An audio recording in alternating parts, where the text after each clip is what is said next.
RK YouTube channel மூலம் மறுபடியும் உங்களை சந்திப்பதில் மிக்க மகிழ்ச்சி. என் குலதெய்வத்தை வணங்கி என் இஷ்ட தெய்வமான முருகப்பெருமானையும் வணங்கி இந்த வீடியோ துவங்குகிறேன். இப்போ நம்ம வழக்கமாக பேசுகிற மாதிரி நிகழ்ச்சி ஆரம்பத்தில் பேசுகிற ஒரு ஆன்மீக செய்தி. 7 சனி அஷ்டம சனி இந்த ரெண்டுலேயும் நிறைய பேர் பாதிக்கப்பட்டு இருக்காங்க. அதுக்கு ஒரு சின்ன பரிகாரம்னா இது நல்லா வேலை செய்கிற பரிகாரம். இது நிறைய பேருக்கு இதை பயன்படுத்தியிருக்காங்க. அதனால் இந்த பரிகாரத்தை பண்ணி பாருங்கள். உங்களுக்கு வந்து மன நிம்மதி கிடைக்கும், சந்தோஷம் கிடைக்கும். 7 சனி மூலமாக வர்ற பிரச்சனை 7 சனி மூலமாக வர்ற பிரச்சனை கம்மியாக இருக்கும். ஒன்றும் இல்லை, காலையில் சனிக்கிழமை காலையில் 6 to 7 6 to 7 வந்து சனி ஹோரை. அந்த நேரத்தில் உங்கள் வீட்டுக்கிட்ட உள்ள பழைய சிவன் கோயிலுக்கு போய் அங்கே இப்போ வந்து கால பைரவர் அப்படின்னு ஒரு ஆள் வெளியே வரும்போது இருப்பார். அந்த பைரவருக்கு யாருக்கு ஜென்மச்சனி அஷ்டமச்சனி நடக்கோ அவங்க கையால் மண்சிட்டி விளக்கு, அதில் ஒத்த முகம் உள்ள விளக்கு 2 வாங்கி, நல்லெண்ணெய் வாங்கி 2 திரி வாங்கி வீட்டிலேருந்து கொண்டு போகணும். நீங்கள் அங்கேருந்து இங்கே கொண்டு போகிற பொருளை எதுவுமே ரிட்டர்ன் கொண்டு வரக்கூடாது. அதனால் அந்த விளக்குக்கு ஊற்ற எவ்வளோ நல்லெண்ணெய் தேவைப்படுதோ அதை மட்டும் கொண்டு போவாங்க. சரியா? அதை கொண்டு போய் அந்த 6 to 7 சிவன் கோயிலில் போய் அந்த மீனராசிக்காரங்க சிம்ம ராசிக்காரங்க அவங்க கையாலேயே விளக்குக்கு தீபம் இட்டாங்கன்னா அது படிக்கிற பையனாக இருந்தால் இது வரைக்கும் வாங்கின கம்மியான மார்க்கை விட நல்ல மார்க் வாங்குவான். கல்யாணம் முடிஞ்சவங்கன்னா குடும்பத்தில் உள்ள பணப்பிரச்சனை, குடும்ப பிரச்சனை எல்லாமே சரியாகும். இது கண்டினியூவாக பண்ணுங்கள். இதுக்கு இவ்வளோ நாள் தான் கணக்கு கிடையாது. இந்த 7 சனி முடிகிற வரைக்கும் கண்டினியூவாக பண்ணலாம். கண்டிப்பாக நீங்கள் பண்ணுங்கள். உங்களுக்கு எல்லா வல்ல பைரவர் அருள் உங்களுக்கு கிடைக்கும். சரி, ரைட்டு. இப்போ நம்ம வீடியோக்குள்ளே போகலாம். இது வந்து ஒரு ஆணுடைய ஜாதகம்.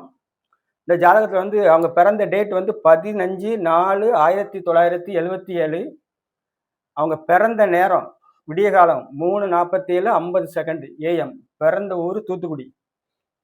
சரி, இவங்களுக்கு வந்திருக்கிறது கும்ப லக்கணம். கும்ப லக்கணத்துக்கு லக்கணத்திலேயே சந்திரனும் செவ்வாயும், 2ல் சுக்கிரன், 3ல் கேது சூரியன் புதன், 4ல் குரு, 5ல் 6ல் சனி, 9ல் ராகு.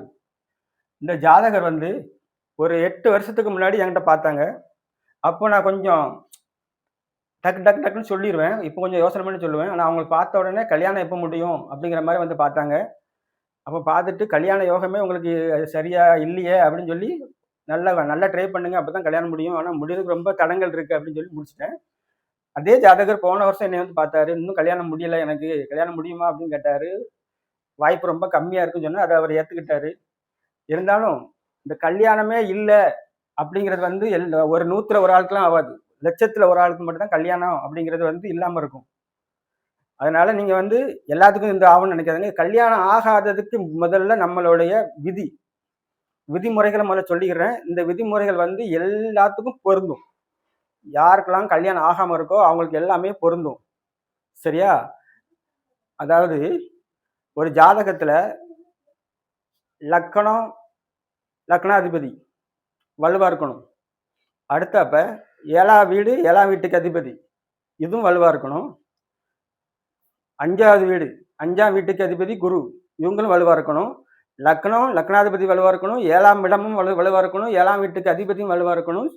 கலத்திரக்காரகன் அப்படின்னு சொல்லக்கூடிய சுக்கிரனும் நல்லா இருக்கணும்.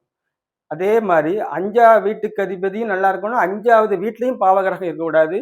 குரு பகவானும் எந்த கிரகத்தாலையும் பாதிக்கப்படக்கூடாது. இதில் முக்கியமாக இன்னொரு விதி, 5ஆம் வீட்டுக்கு விரயஸ்தானமான 4வது வீட்டில் குரு பகவானும் இருக்கக்கூடாது. அது ரொம்ப முக்கியம். சரி, இந்த ஜாதகத்துக்கு நம்ம சொன்ன விதி எதெல்லாம் சரியா பொருந்துதா அப்படின்னு பார்ப்போம்.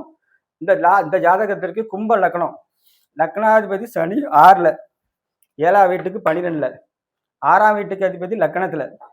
இந்த சனியும் சந்திரனும் பரிவர்த்தனை. இந்த பரிவர்த்தனை வந்து இவங்க வந்து யாருக்கிட்டையும் விட்டு கொடுத்து போகிற தன்மை இல்லாமல் யாருக்கிட்டையும் நல்ல பேர் வாங்க முடியாத சூழ்நிலையை உருவாக்கிறோம். அடுத்தப்ப 2ஆம் வீட்டுக்கு அதிபதியும் 4ஆம் வீட்டுக்கு அதிபதியும் பரிவர்த்தனை. இந்த ஜாதகத்தில் 2 பரிவர்த்தனை இருக்குது. இந்த ரெண்டுமே 2ஆம் வீட்டுக்கு அதிபதியும் 4ஆம் வீட்டுக்கு அதிபதியும் பரிவர்த்தனை. ஆனால் இவர் என்ன பண்ணுவார்னா 2ஆம் வீடுங்கிற பணமை 4ஆம் வீடுங்கிற சொத்தா மாத்திரக்கு தான் ஆர்வப்படுவாரே தவிர வேற எதுவுமே அவர் செய்யறதுக்குள்ள ஆர்வம் அவருக்கு கிடையாது. சரி, இப்படி இப்படி வலுவா உள்ள ஜாதகத்துக்கு ஏன் இன்னும் கல்யாணம் ஆகாம இருக்கு, அது தெரியுங்களா? அப்படின்னா களத்திர காரகன் அப்படின்னு சொல்லக்கூடிய சுக்கிரன் இங்க உச்சமாயிருக்காரு. உச்சமாயிருந்தா அவர் சீக்கிரம் கல்யாணத்தை கொடுக்கணும்ல, ஏன் கொடுக்கல? சரி, அதுக்கு விளக்கம் பின்னாடி வர. இந்த ஜாதகத்துக்கு இந்த பையன் சின்ன பையனா இருக்கும்போதே அவங்க அப்பா அம்மா கிடையாது இந்த பையனுக்கு. அப்போ 4வது வீடும் கெட்டிருக்கணும், 9ஆம் வீடும் கெட்டிருக்கணும், சூரியனும் கெட்டிருக்கணும், சந்திரனும் கெட்டிருக்கணும். அப்போ தானே அப்பா அம்மா அவங்களுடைய தயவு இந்த பையனுக்கு கிடைக்காது. இப்போ எடுத்துக்கோங்க, நம்ம ஏற்கனவே போன வீடியோவில் சொல்லியிருப்போம், ஒரு வக்கரமான கிரகத்தோட வீட்டில் இன்னொரு வக்கர கிரகம் இருந்தால் அந்த வீடு ரொம்ப பாதிக்கப்படும் அப்படிங்கிறத நம்ம முதல்ல இருந்தே வலியுறுத்திட்டு வந்துட்டு இருக்கோம். இந்த ஜாதகத்துக்கு எடுத்துக்கோங்க, 9ஆம் வீடு தகப்பனார் ஸ்தானம். இந்த தகப்பனார் ஸ்தானத்தில் ராகுங்கிற ஒரு வக்கர கிரகம் இருக்குது. இந்த வீட்டுக்கு அதிபதி சுக்கிரன் வக்கரமா இருக்காரு. அப்பாவுடைய ஒரு அன்பு இந்த பையனுக்கு கிடைக்காம போயிட்டு, அடுத்தாப்ப 4வது வீட்டில் குரு இருக்காரு. 4ஆம் வீட்டுக்கு அதிபதி வக்கரமாயிட்டார். ஆனால் 4ஆம் வீட்டில் குரு வக்கரம் கிடையாது. ஆனாலும் இந்த ஜாதகத்துல இந்த குரு இங்க வலுவா இருக்கும்போது இவங்க அம்மா கொஞ்ச நாள் உயிரோட இருந்தாங்க. அதை விட அம்மா காரகர், அதாவது மாதா காரகர் சந்திரன். சந்திரனோட வீடும் கிடக்கூடாது, சந்திரனும் கிடக்கூடாது. சந்திரனோட வீட்டுல சனி உட்கார்ந்துருக்காரு. சந்திரன் இங்க தேய்பிர சந்திரன் அமாவாசை நோக்கி போற சந்திரனா இருந்து லக்கணத்துல உட்கார்ந்து அவரோட செவ்வாய் சம்பந்தப்பட்டிருக்காரு. அப்போ சந்திரனுடைய வீடும் கெட்டு போச்சு, சந்திரனும் கெட்டு போயிட்டாரு. அதனால இவங்களுக்கு அம்மாவோட தயவு கிடைக்கல. அடுத்தாப்ப சூரியன் வீடு வலுவா இருக்கணும், சூரியன் நல்லா வலுவா இருக்கணும். சூரியன் வீட்டை செவ்வாயும் பார்க்குறாரு. சூரியன் இந்த ஜாதத்துல உச்சமா இருக்காரு. அப்போ உச்சமாக தானே இருக்காரு, அப்பாவோட தயவு கிடைச்சிக்கணும்ல. ஆனா இந்த சூரியன் 1 டிகிரி இருக்காரு, கேது 0 டிகிரி இருக்காரு. ஒரே டிகிரி கூட சூரியன் கேது கூட சேர்ந்திருக்காரு. இது இந்த ஜாதகத்துல மிகப்பெரிய தப்பு. அதே மாதிரி இந்த ஜாதகத்துக்கு கல்யாணம் முடியணும் அப்படின்னா 7வது வீடும் 7ஆம் வீட்டுக்கு அதிபதியும் வலுவா இருக்கணும்னு சொன்னேன். அடுத்தப்ப சுக்கிரனுடைய சுக்கிரன் வலுவா இருக்கணும், சுக்கிரனோட வீடுகளும் வலுவா இருக்கணும்னு சொன்னேன். இந்த ஜாதகத்துக்கு எடுத்துக்கோங்க, 7வது வீட்டுக்கு அதிபதி சூரியன், அவர் உச்சம் பண்ணி இருக்காரு. அப்போ கல்யாணத்தை கொடுக்கணும்ல. ஆனா அந்த சூரியன் இப்பதான் சொன்னேன் 1 டிகிரில கேது கூட இணைஞ்சு அவருடைய வலிமை ஃபுல்லா அவர் இழந்துட்டாரு. சரி, அடுத்தாப்ப இந்த செவ்வாய் சிம்மத்தை பார்க்குறாரு. அப்போ சிம்ம வீடும் பாதிக்கப்பட்டுட்டு, அதாவது 7வது வீடும் பாதிக்கப்பட்டுட்டு 7ஆம் வீட்டுக்கு அதிபதியும் பாதிக்கப்பட்டாங்க. அது இவங்க ஜாதகத்தில் முக்கியமாக இவங்களுக்கு கல்யாணம் ஆகாததுக்கு ஒரு காரணம். ஜாதகம் எவ்வளோ உண்மைங்கிறது இந்த ஜாதகம் உங்களுக்கு நிரூபிக்கும். இப்போ இந்த ஜாதகத்தில் சுக்கிரன் உச்சமாக இருக்காரு, ஆனால் வக்கரமாயிட்டாரு.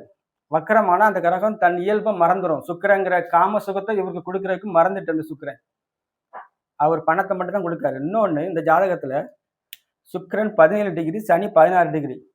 ஏற்கனவே நம்ம சொல்லியிருக்கோம், நாடிப்படி 1, 5, 9 உள்ள கிரகம் அந்த கிரகத்தை கூட இணைஞ்ச மாதிரி ஒரு பலன் உண்டு அப்படின்னு சொல்லியிருக்கோம். இப்போ இந்த சனி இந்த சுக்கிரனுக்கு 5ல் இருக்காரு. அப்போ இந்த சனி 16 டிகிரியில் இருக்காரு, சுக்கிரன் 17 டிகிரியில் இருக்காரு. அப்போ மறைமுகமா இந்த சுக்கிரன் 17 டிகிரில இருந்து 16 டிகிரிக்கு வருவார். இவர் 16 டிகிரியில் இருக்காரு. அப்போ சனி முழுக்க சுக்கிரனை பீடிச்சிட்டாரு. அதனால சுக்கிரனால தன்னுடைய வேலையை கரெக்டாக செய்ய முடியாமல் போனதுனால தான் இதுக்கு முக்கியமான காரணம். இந்த ஜாதகத்தில் சுக்கிரன் வக்கரமாகி சனி கூட சம்மந்தப்பட்டது தான் இவங்களுக்கு கல்யாண வாழ்க்கை இது வரைக்கும் இல்லை.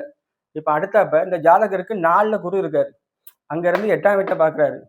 8ஆம் வீட்டை பார்த்ததுனால இவர் பிறந்த ஊரில் இல்லை, வேற மாநிலத்தில் இருக்காரு. என்ன தொழில் பண்ணுறாரு அப்படின்னு கேட்டோம்னா, இப்போ லக்கணத்துக்கு 10ஆம் வீட்டில் குரு உட்கார்ந்துருக்காரு. அந்த குரு யாரையும் பார்க்கல. குருவோட தொழில் என்னது?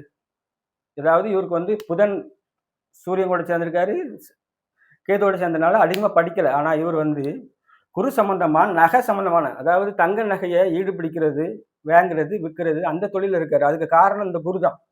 இந்த குரு நல்லா இருக்கவே தான் கொடுக்குறாரு. அதே மாதிரி குருவும் சுக்கிரன் பரிவர்த்தனால இவங்ககிட்ட காசு நல்லா புழங்குது. ஆனால் இவங்ககிட்ட மற்றவங்ககிட்ட விட்டு கொடுக்குற தன்மை இவங்ககிட்ட இல்லைங்கிறதுனாலையும் இவங்களுக்கு பொண்ணு கிடைக்கவே இல்லை. கடைசி வரைக்கும் குடும்பம் அமையவே இல்லை. குடும்பஸ்தானாதிபதி பரிவர்த்தனை மூலமாக வலுத்தா இருந்தால் கூட இந்த சுக்கிரன் கெட்டதுனால இவங்களுக்கு 2ஆம் வீடு வலுத்ததுனால குடும்பஸ்தானங்கிற உயிர் காரத்துவம் பாதிக்கப்பட்டு ஜடக்காரகத்துவமான காசு மட்டும் தான் இவருக்கு கிடைச்சிட்டு இருக்கு. அடுத்தப்ப இந்த ஜாதகத்துல சனி தன்னுடைய 10ஆம் பார்வையா சூரியனை பார்க்குறாரு. இதுவும் தப்பு, இது தவறு. அவர் கல்யாணம் முடியாமல் இருக்கிறதுக்கு இதுவும் காரணம். இப்போ இந்த ஜாதகத்துக்கு நடக்கிற தசை புதன் தசை நடக்கிற புத்தி, சனி புத்தி. புதன் இந்த லக்கணத்துக்கு 5ஆம் வீட்டுக்கு அதிபதி. அடுத்தப்ப வரக்கூடிய தசை கேது தசை. அவர் சூரியனை பிடிச்சிருக்காரு. அப்போ அவர் எப்படி குழந்தைய கல்யாணத்தை கொடுப்பாரு? அதனால அடுத்தப்ப சுக்கிரதசை. அதனால இவருக்கு கடைசி வரைக்கும் கல்யாணம் முடிகிறது கேள்விக்குறியா தான் இருக்கு. அதுல எந்த மாற்றமுமே இல்லை. இன்னொன்று என்கிட்ட இவங்க முதல்ல பார்க்க வரும்போது ஒரு 8 வருஷத்துக்கு முன்னாடி சொல்லியிருந்தேன். ஆனா ஜோதிடரா இருக்கிறதுல இது ஒரு பெரிய தர்ம சங்கடமான ஒரு நிலைமை. ஏன்னா ஒரு ஆளுக்கு கல்யாணம் அவங்க முடிக்கணும்னு வரும்போது கல்யாணம் முடியாதுன்னு சொல்றது ரொம்ப மன கஷ்டத்தை ஏற்படுத்துறது. இருந்தாலும் நம்ம உண்மையை சொல்லி தான் ஆகணுங்கிறனால இவருக்கு நான் சொன்னேன். இந்த ஜாதகத்துல சந்திரனும் செவ்வாயும் லக்னத்தில் உள்ளதுனால இவருக்கு அடிக்கடி கோபம் வரும். அதே மாதிரி இவருடைய அண்ணன் தம்பி பாசம் இவருக்கு பெருசா கிடையாது. அண்ணன் தம்பி சப்போர்ட்டும் கிடையாது. இவரா இப்போதைக்கு அங்கே போய் ஒரு வேற மாநிலத்தில் போய் வேலை பார்த்துட்டு சாப்பிட்டுட்டு அப்படியே இருக்காரு. சொந்த ஊருக்கு இவர் வர்றதே கிடையாது. அது ஒரு காரணம். இன்னொன்று இந்த ஜாதகத்தை நான் முதல்ல ஆராய்ச்சி பண்ணும்போது இந்த ஜாதகத்தை கேபி முறையில் தான் ஆராய்ச்சி பண்ணேன்.